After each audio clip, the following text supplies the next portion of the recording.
Assalamualaikum warahmatullahi wabarakatuh. Perkenalkan, nama saya Rizvika Ananda dengan NIM 12181995. Sebelum saya memulai presentasi, saya akan memperkenalkan anggota kelompok saya, yaitu Sakti, Muhammad Alfian, Ratnadara Lestari, Ananda Sandi, dan juga Tungki. Kami akan mempresentasikan tugas makalah penelitian dengan judul Perancangan Sistem Informasi Penjualan Liquid dan Device pada Balcony Web Store. Latar belakang, Web Store merupakan tempat untuk bersantai dan berbincang-bincang, di mana konsumen dapat membeli kebutuhan web, seperti liquid beraneka rasa, serta device web terbaru. Pada dasarnya, Balcony Web Store mengalami kesulitan dalam hal melayani customer saat toko sedang ramai. Kesulitan tersebut adalah dalam hal mencatat belanja konsumen yang membeli liquid ataupun device lebih dari satu. Terkadang penjaga toko atau penjual terlalu lama dalam hal mencatat ataupun lupa dalam hal pemesanan dan barang apa saja yang sudah dibayarkan atau belum. Selama ini, Balcony Web Store menggunakan cara manual untuk mencatat pemesanan dan pembayaran.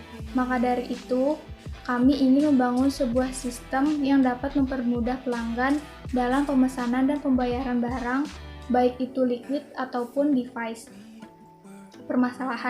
Permasalahan yang ada pada Balcony Web Store yaitu 1. Masih menggunakan cara manual dalam proses pencatatan pesanan, pembayaran, hingga membutuhkan waktu dalam hal pencatatan pemesanan barang yang dipesan oleh konsumen dan menjadi kurang efisien. Hal ini menjadi kendala bagi bisnis web store itu sendiri.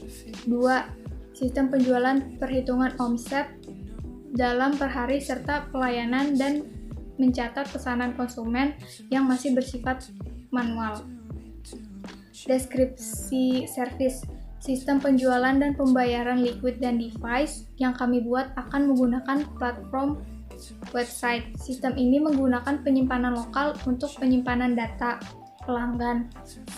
Sistem ini dibuat khusus untuk meningkatkan efisiensi dan keakuratan bagi pelayan Balcony Web Store.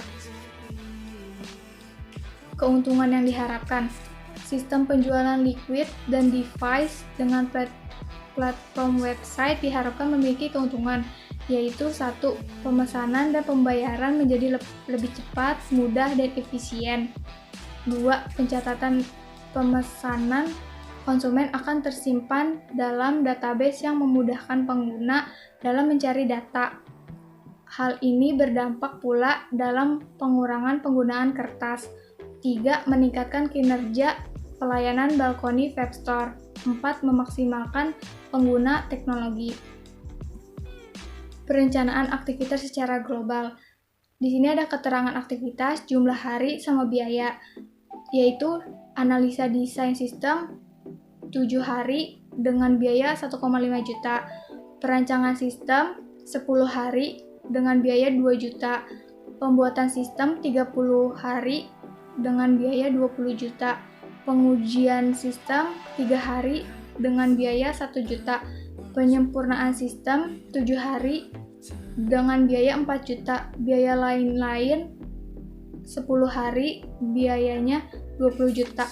Jadi total keseluruhan perencanaan aktivitas secara global yaitu 67 hari dengan biaya 8,5 juta. Ratnadara Lestari dengan NIM 12182082. Di sini saya akan menjelaskan tentang bab 2 yaitu analisa sistem berjalan. Yang pertama, tinjauan perusahaan. Balcony Web Store beralamatkan di Villa Bogor Indah 2 Blok GG1 nomor 11, Kelurahan Ciparigi, Kecamatan Bogor Utara, Kota Bogor. Berdiri sekitar 2 tahun yang lalu, terhitung sejak 17 Maret 2017, bisnis ini terbentuk dari seorang kerabat. Jam operasional Balcony Web Store dimulai dari jam buka yaitu pukul 11 siang dan tutup pukul 10 malam. Harga liquid dan device yang dipatok oleh Balcony Web Store menyesuaikan aturan dari distributor barang-barang vape. Kemudian ada struktur organisasi. Ada owner yaitu pemilik, kemudian dibagi menjadi 2, ada favorista atau karyawan dan kasir. Owner yaitu memiliki tanggung jawab untuk mengatur strategi penjualan, monitoring barang masuk dan keluar, melakukan pengecekan pada bagian pembukuan. Kemudian, favorista atau karyawan yaitu memiliki tanggung jawab dalam hal penjualan, melayani konsumen, dan apabila diminta untuk hiring yaitu men-setting kawat pada vape konsumen agar lebih maksimal dalam mengeluarkan rasa. Kemudian kasir yaitu mencatat seluruh pesanan konsumen serta memastikan pesanan mana yang sudah dibayarkan atau belum. Kemudian ada proses bisnis.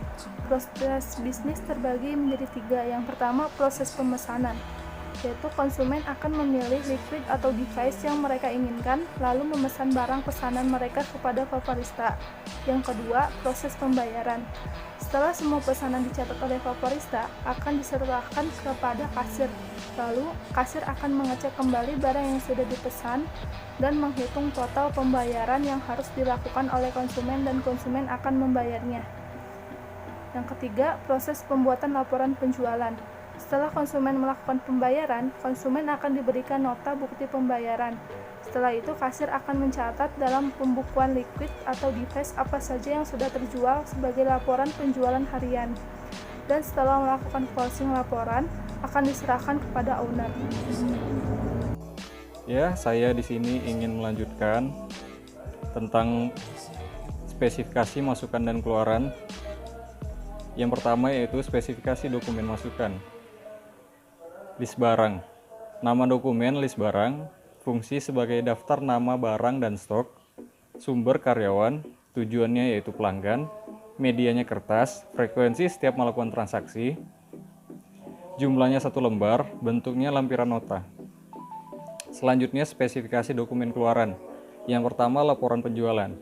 Nama dokumen laporan penjualan, fungsi sebagai laporan penjualan, sumbernya karyawan, tujuannya pemilik, medianya buku, frekuensi setiap bulan, jumlah satu rangkap, bentuk buku kas. Yang kedua, spesifikasi dokumen keluaran yaitu nota. Nama dokumen nota, fungsi sebagai bukti pemesanan dan pembayaran, sumbernya kasir, tujuannya pelanggan, media kertas, frekuensi setiap pemesanan liquid dan device. Jumlahnya 1 lembar, bentuk lampiran B2. Setelah itu analisis kebutuhan sistem. Dalam pembuatan sistem tentunya harus menganalisa sistem yang akan dibuat. Berikut analisa sistem yang dibuat menurut bagian kerja. Yang pertama yaitu admin. Jadi admin bisa melakukan aktivitas yang berhubungan dengan admin. Yang pertama yaitu admin bisa melakukan login, admin bisa mengelola data barang, admin juga bisa mengelola data karyawan, admin bisa melihat dan laporan penjualan. Admin bisa melihat data laporan penjualan. Selanjutnya admin bisa melakukan logout. Yang kedua yaitu kasir. Berikut semua aktivitas yang berhubungan dengan kasir. Kasir bisa melakukan login, kasir bisa mengelola data pemesanan pelanggan, kasir bisa mengelola data pembayaran, kasir juga bisa melakukan logout. Assalamualaikum warahmatullahi wabarakatuh. Di sini saya akan menjelaskan tentang spesifikasi file. Yang pertama itu ada spesifikasi file admin. Elemen data pertamanya itu adalah ID admin, akronimnya ID _ADM, tipenya itu integer, ukurannya 11 dengan keterangan sebagai primary key. Primary key itu sebuah kata kunci di sebuah elemen ya untuk lebih mudah mencarinya. Elemen data keduanya itu ada username, akronimnya username, tipenya varchar, ukurannya 128. Yang ketiga ada password, akronimnya password, tipe datanya char, ukurannya 40. Spesifikasi file pelanggan. Elemen data pertamanya itu ada nomor pelanggan, akronimnya no_plgn, tipenya integer, ukuran 11, keterangan primary key. Yang kedua ada nama pelanggan, akronimnya nm_plgn, tipenya data. Kemudian ada spesifikasi file transaksi. Elemen pertamanya itu nomor transaksi, akronimnya no_trans, tipenya integer, ukurannya 11, keterangannya primary key. Yang kedua ada kode pelanggan, akronimnya KD underscore PLGN, tipenya integer, ukurannya 11. Kemudian ada tanggal transaksi dengan akronim TGL trans underscore trans, tipenya date. Nama pelanggan sebagai elemen data keempat, akronimnya no underscore PLGN, tipenya integer, ukurannya 11. Kemudian ada kode barang dengan akronim KD underscore BRG, tipenya integer, ukurannya 11. Kemudian ada total, akronimnya total, tipenya integer, ukurannya 11. Ada bayar, akronimnya bayar, tipenya integer, kemudian ukurannya 11. Yang ke-8 itu ada kembali, akronimnya kembali, tipenya integer, ukurannya 11. Ke-9 itu ada status, akronimnya status, tipenya char ya. Ukurannya itu 40. Kemudian ada spesifikasi file detail transaksi. Elemen data pertamanya itu ada nomor transaksi, akronimnya no underscore trans, tipenya integer, ukurannya 11, keterangannya primary key. Kemudian ada harga, akronimnya harga, tipenya integer, ukurannya 11. Kemudian ada subtotal, akronimnya subtotal, tipenya integer, ukurannya 11. Kemudian terakhir itu ada spesifikasi file barang dengan elemen data pertamanya kode barang, akronimnya KD underscore BRG, tipenya integer, ukurannya 11, keterangannya primary key. Kemudian yang kedua ada nama barang, akronimnya NM underscore BRG, tipenya char, ukurannya 40. Yang ketiga ada harga barang, akronimnya HRG underscore BRG, tipenya integer, ukurannya 11. Kemudian yang terakhir itu ada stok, akronimnya stok, tipenya char, ukurannya 12. Terima kasih. Saya akan menjelaskan tentang struktur kode. Yang pertama adalah struktur kode ID admin dan kasir. Ini terdapat XX atau program. Ada 2 huruf, yaitu untuk kode admin dan 3 angka selanjutnya adalah nomor ID admin. Kemudian ada 2 huruf lagi untuk kode kasir dan 3 angka untuk nomor ID kasir. Di sini terdapat nomor AM atau akronim dari kode admin dan 3 angka selanjutnya adalah nomor ID admin. Kemudian AS atau akronim dari kode kasir dan 3 angka selanjutnya adalah nomor ID kasir. Selanjutnya adalah struktur kode nomor pelanggan. Di sini terdapat SS program group atau untuk kode pelanggan. 2 angka selanjutnya adalah untuk status dan 4 angka selanjutnya adalah untuk nomor urut pelanggan. Di sini kita mendapatkan PL atau akronim dari kode pelanggan. Kemudian 2 angka selanjutnya adalah perwakilan dari tahun dan 0011 adalah nomor urut pelanggan. Yang ketiga adalah struktur kode nomor transaksi. Di sini SS atau perwakilan huruf dua huruf pertama itu yaitu untuk kode transaksi. Yang kedua adalah dua angka selanjutnya adalah tahun dan 4 angka selanjutnya adalah untuk nomor urut transaksi. Ini kita mendapati contoh TR atau akronim dari kode transaksi. Kemudian 2 angka selanjutnya adalah perwakilan tahun atau untuk tahun dan selanjutnya adalah 4 angka selanjutnya untuk nomor urut transaksi. Dan terakhir untuk kode barang.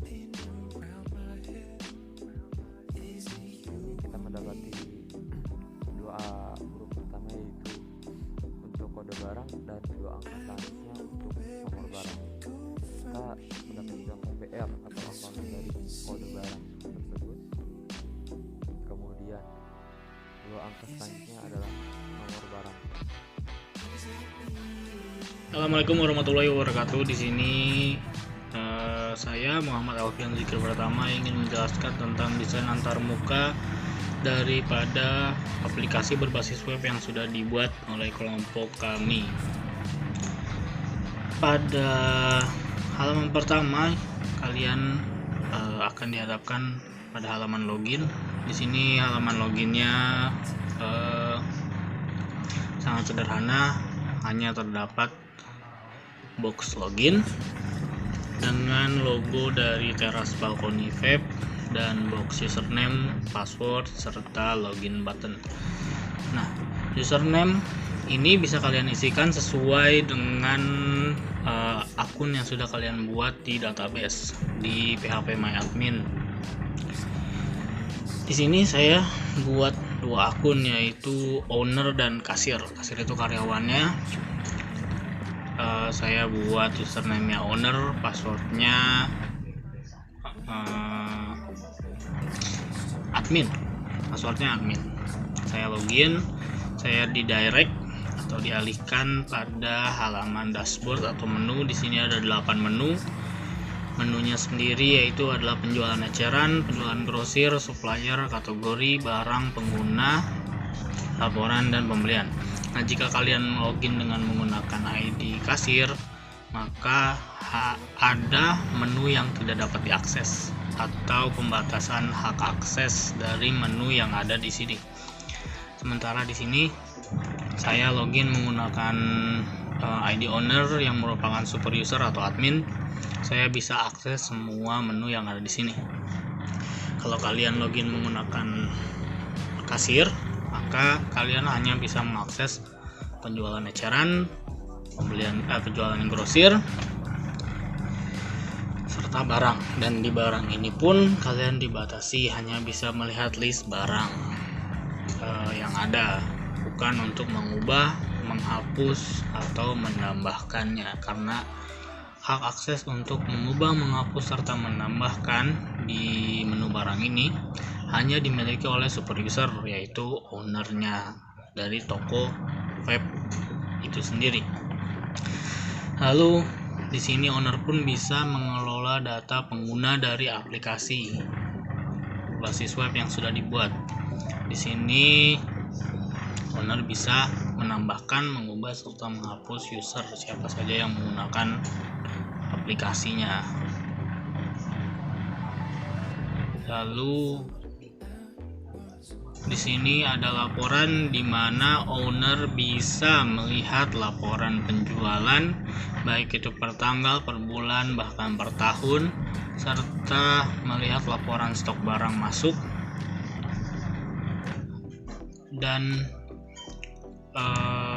laporan dari penjualan toko. Lalu di sini ada supplier. Di sini owner bisa menambahkan, mengubah, serta menghapus data supplier, baik itu namanya, suppliernya dari distributor mana. Ini ada di sini supplier. Nah, di sini kategori. Jadi saat kita menambahkan list barang atau owner menambahkan list barang, akan ada pilihan kategorinya. Kategorinya bisa ditambahkan di sini. Di web sendiri kategorinya itu ada pot, mod, liquid, dan aksesoris. Sini bisa ditambahkan. Lalu dia otomatis masuk ke dalam menu barang. Misalnya kalian nulis nama mod Exom. Kalian pilih kategorinya mod, lalu kasih harganya dan bla bla bla dan lain-lain. Lalu tambahkan. Di sini pembelian itu adalah di mana owner mencatat atau merekam pembelian barang apa saja yang dibutuhkan untuk stok di toko, dan dari mana suppliernya berasal. Ini bisa direkod di sini untuk jadikan catatan. Langsung ini halaman data pengguna. Nah, di sini dijelaskan tadi owner atau super user atau atau apa namanya, owner atau super user bisa mengubah, menghapus serta menambahkan user pengguna dari aplikasi tersebut. Di sini ada nama, ada username-nya, dan ada passwordnya. Ini passwordnya dienkripsi menggunakan MD5. Level itu apa? Level itu adalah hak akses dari user tersebut. Apakah user tersebut bisa mengakses semua menu yang ada atau hanya sebagian menu yang ada. Kalau di sini kategori barang, di sini kalian bisa nambahin kategori barang yang ada di toko. Di sini saya nambahin kategori barangnya, yaitu ada aksesoris, ada pot, ada mod, ada liquid, ada atomizer. Atomizer itu kepala buat ngisepnya. Di sini ada data barang,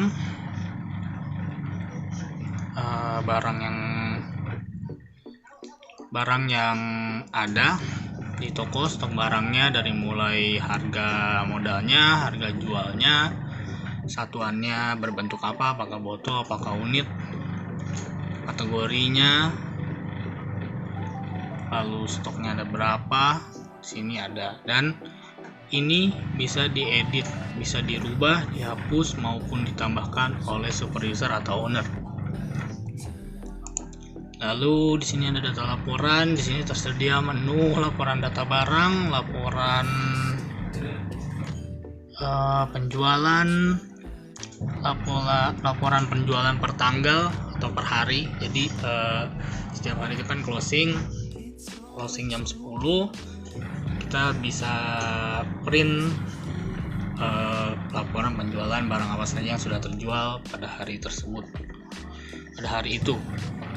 Dan nanti keuntungannya pun sudah terhitung di laporan penjualan itu, per tanggal, ada per bulan, ada per tahun, ada laporan laba ruginya juga. Terus di sini ada transaksi atau penjualan eceran, baik itu yang eceran ataupun grosir. Ini bisa diakses oleh owner maupun kasir. Di sini jadi skenario-nya adalah konsumen akan datang ke toko lalu memilih barang, dilayani oleh karyawannya. Saat ingin bayar, maka kasir akan mencari kode barang atau nama barang yang si konsumen pilih. Lalu setelah ditemukan, ada datanya, barangnya juga ada. Di sini langsung bisa dilihat kode barangnya, nama barangnya, satuannya berapa, harganya berapa, terus berapa jumlah yang dibeli, subtotalnya berapa. Nah, di sini ada total belanja. Total belanja itu total dari keseluruhan pembelanjaan yang dilakukan oleh konsumen.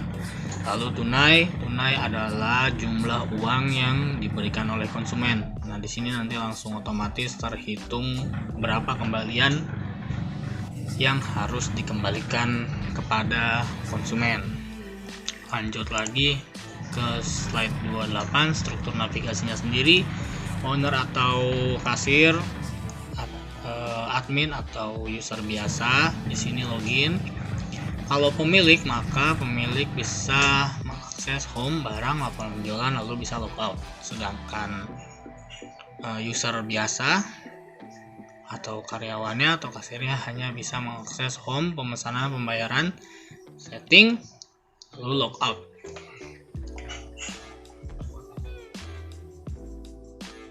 Kesimpulan, dalam melakukan sebuah riset yang dibutuhkan seorang pelanggan dan seorang pemilik toko, seorang programmer harus melakukan wawancara secara langsung kepada pemilik toko.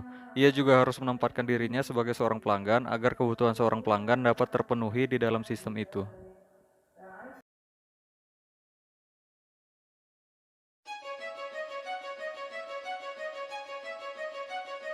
Ya, demikianlah presentasi dari kami. Kalau ada salah dalam tampilan video kami, mohon dimaafkan. Cukup sekian. Wabillahi taufiq wal hidayah. Wassalamualaikum warahmatullahi wabarakatuh. Hands up, throw your hands up, throw your hands up. Let's get ready to rumble. Yes, yes. Let's get it on. So what you want, man? So what you want?